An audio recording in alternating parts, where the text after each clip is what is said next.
Mercedes has euthanized the M-Class. Sort of. At least the name is dead. Last year, the third-generation M-Class, aka the ML, was redecorated and rechristened the GLE. The M-Class name was worth shedding. Mercedes-Benz's M-Class SUV always seemed like a sop to the US market.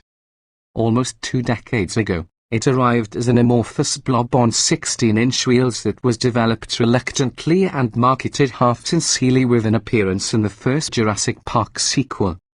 It was Mercedes playing at an American game it hadn't fully embraced, not quite a truck but not a station wagon, either.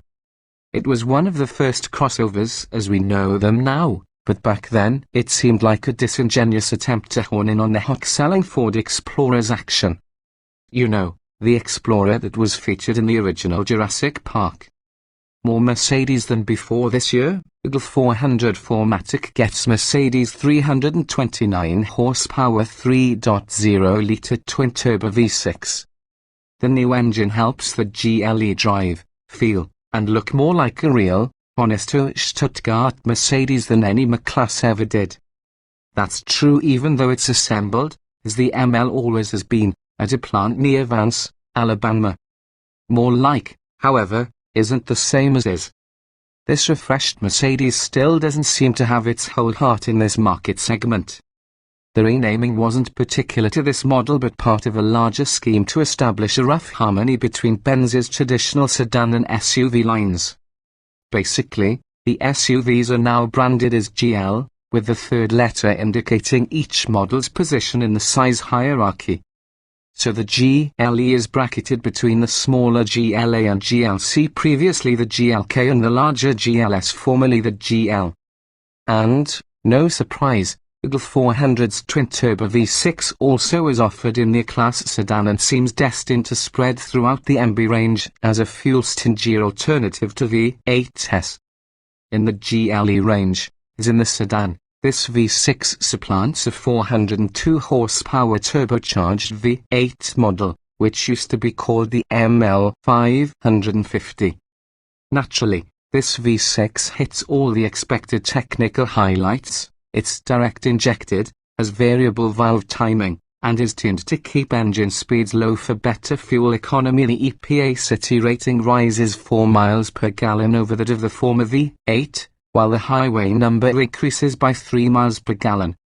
Compared with the naturally aspirated 3.5-litre V6 used in the GLE350, it has a shorter crankstroke and smaller cylinder bores. And it runs a 10.5:1 compression ratio, relatively high for a turbocharged engine.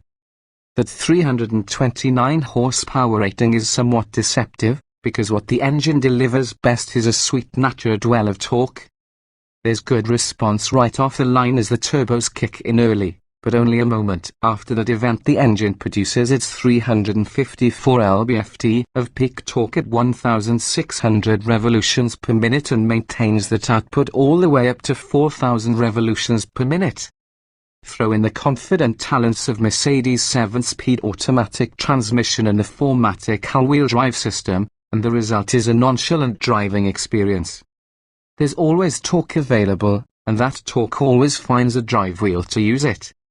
Make a passing maneuver on a two-lane back road, and the sensation is that of an easy vehicular shoulder shrug, like the one Michael Jordan performed after sinking 6 three-pointers in Game 1 of the 1992 NBA Finals.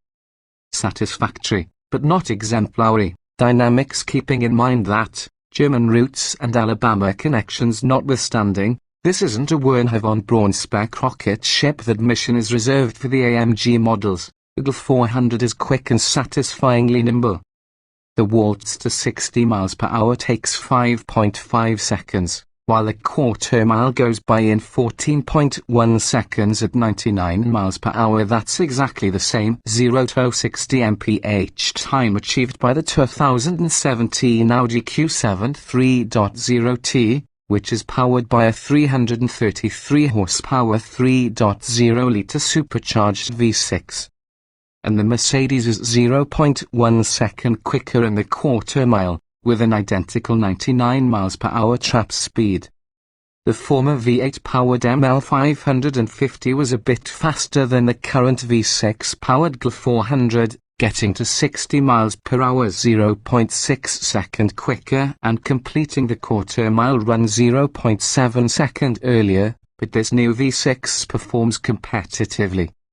Buyers in this segment looking for more serious performance are better served by the BMW X5 or the Mercedes-AMG GL63. What the all-new Audi is over the refreshed Mercedes is more avant-garde styling and a more responsive chassis. There's a bit too much M-Class fuddy and a duddy surviving in the GLE's updated design, while the Q7 looks crisp and athletic. On the skid pad, the GL400 managed only a dreary 0.72 grams orbit, with the Audi stuck to the tune of 0.85 grams. Both vehicles were on all-season tyres, 19-inch Dunlops on this car, 20-inch Goodyears on the Audi, but our test driver noted that the rubber on the Mercedes seemed particularly low on grip. Compounding the issue, the stability control system intervenes aggressively as soon as these tyres start to slip. Throw in the Audi's better steering feel and superior braking, and it's clear that the GL400 isn't the driver's choice in this class.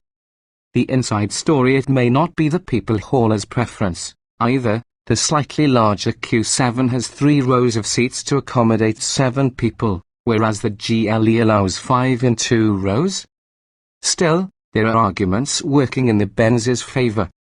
Without a third row to deal with, there's 38 cubic feet of cargo capacity in a spacious interior that is exceedingly comfortable, handsomely trimmed with wood, and perfectly stitched together. That includes Mercedes' 3-spoke steering wheel, which is just the right shape and nicely padded, has well-placed thumb guides, and is covered in textured leather that, braille-less style, informs the driver of wheel position. The spectacular Swedish minimalism of the Volvo XC90 has reset the bar for cabin decor in this luxury class, but traditionalists will find reassurance in this Mercedes. The GL400's ride is soft, but body motions are well controlled, and it's spookily quiet inside. There's good feedback from the steering, but the electronically assisted rack and pinion system often feels overboosted.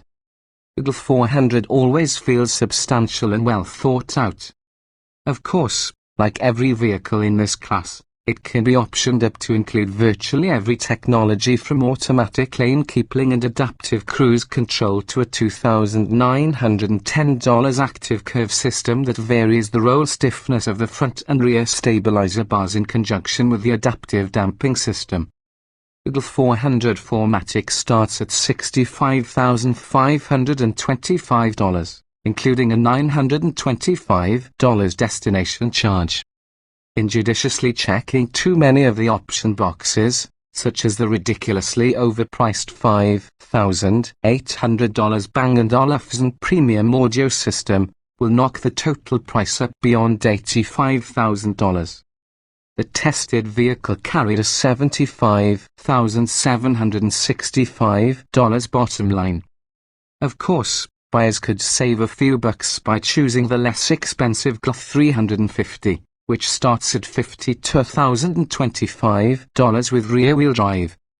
If that isn't quite the right machine, there's also a GL300D 4MATIC powered by a 201 horsepower turbodiesel 4-cylinder, or the new GL550 4MATIC plug-in hybrid that combines the GL400's turbo V6 with a battery-driven electric motor for an aura of environmental virtue and a combined 436 horsepower. And at the top of the range is the wacky powerful 577 horsepower Mercedes-AMG GL63 S4MATIC with a 5.5-litre twin-turbo V8 under its hood.